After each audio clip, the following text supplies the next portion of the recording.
मुंबईचे प्रमुख आकर्षण आणि पर्यटकांच्या हक्काचे ठिकाण असलेले जुहू चौपाटी सध्या कचऱ्याच्या विळख्यात आहे। मागच्या 3 दिवसांपासून लोकशाही मराठी या सगळ्याचा आढावा घेत आहे।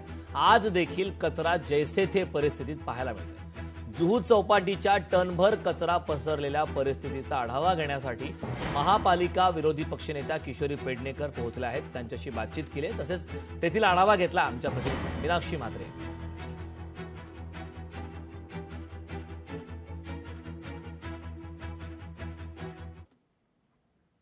लोकशाही मराठीनं या सगळ्याच जो प्लास्टिकच्या कचऱ्याचं साम्राज्य या सगळ्या जुहू चौपाटीवरती पसरलेला आहे याची संपूर्णतः परिस्थितीचा आढावा घेतलेला आहे। आज आपण पाहतोय की कोणताही महापालिकेचा अधिकारी असेल किंवा मग ज्या भाजपच्या नगरसेविका काल ज्या पद्धतीत थोड्या वेळासाठी आल्या होत्या त्या देखील आज आपल्याला पाहायला मिळत नाही। जो मनुष्यबळ इथे लागायला पाहिजे, ज्या पद्धतीत सर्वसामान्यांनी प्रतिक्रिया दिली होती की इथे ज्या पद्धतीत मनुष्यबळ पाहिजे किंवा मग जी यंत्रणा काम करण्यासाठी पाहिजे आहे ती पुरेसी नाही आणि तशीच चित्र आज देखील आपल्याला पाहायला मिळतोय। ज्या पद्धतीत 2 शिफ्ट मध्ये 75-75 अशी मॅन पॉवर आहे, अशा पद्धतीची प्रतिक्रिया जी आहे पालिकेच्या वेस्टच्या ज्या अधिकारी आहेत स्वाती कुडाळे यांनी स्वतः ही माहिती दिली होती, पण मात्र तशी परिस्थिती आजही आपल्याला पाहायला मिळत नाहीये। दूरवर जर आपण पाहिलं तर 7 ते 8 किलोमीटरचा हा संपूर्ण कचऱ्याचं साम्राज्य जे आहे ते जुहू बीच चौपाटीवरती हा पसरलेला पाहायला मिळतोय। त्यामुळे मुंबईतूनच नाही तर राज्यभरातून नाही तर देश विदेशातून पर्यटक जे आहेत ते या सगळ्याच मुंबईतल्या समुद्रकिनारी फिरण्यासाठी येत असतात, पण मात्र सध्या आपण जर पाहिलं तर मुंबईच्या समुद्रकिनाऱ्याची काय अवस्था झालेली आहे हे प्रत्यक्षात याचा आढावा लोकशाही मराठी म्हणून आम्ही घेत आहोत। मात्र काल परवामध्ये जी परिस्थिती होती तशीच परिस्थिती जी आहे ती आज देखील आम्हाला पाहायला मिळते। त्यामुळे पालिका प्रशासन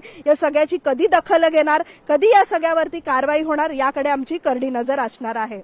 व्हिडिओ जर्नलिस्ट अनिकेत गज्जासह मीनाक्षी म्हात्रे, लोकशाही मराठी, मुंबई। किशोरी पेडणेकर आज स्वतः या ठिकाणी पोहोचलेल्या आहेत। ताई, इथे आल्यानंतर काय नेमकी परिस्थिती तुम्हाला पाहायला मिळते? लोकशाही मराठी म्हणून आम्ही 3 दिवसापासून याचा आढावा घेतोय, जैशी ती तशीच परिस्थिती आजही आम्हाला पाहायला मिळते। मला आश्चर्य वाटतंय या प्रशासनाला किती पाठीशी घालायचं।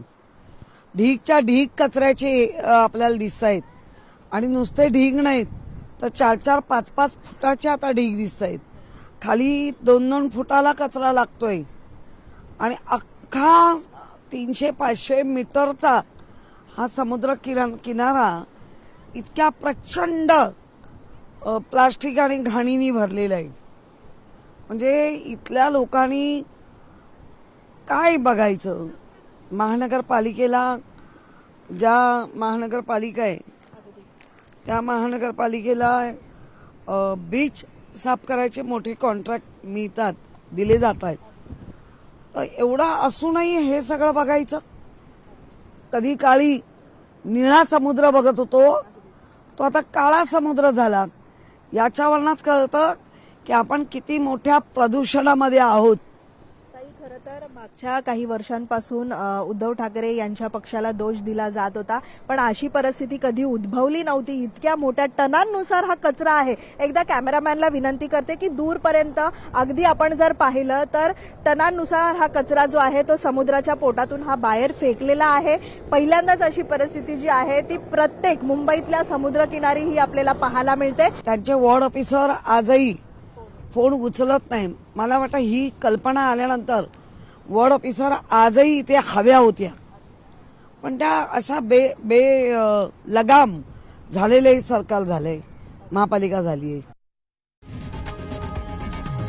लोकशाही मराठी ऐका, पहा, जागरूक रहा।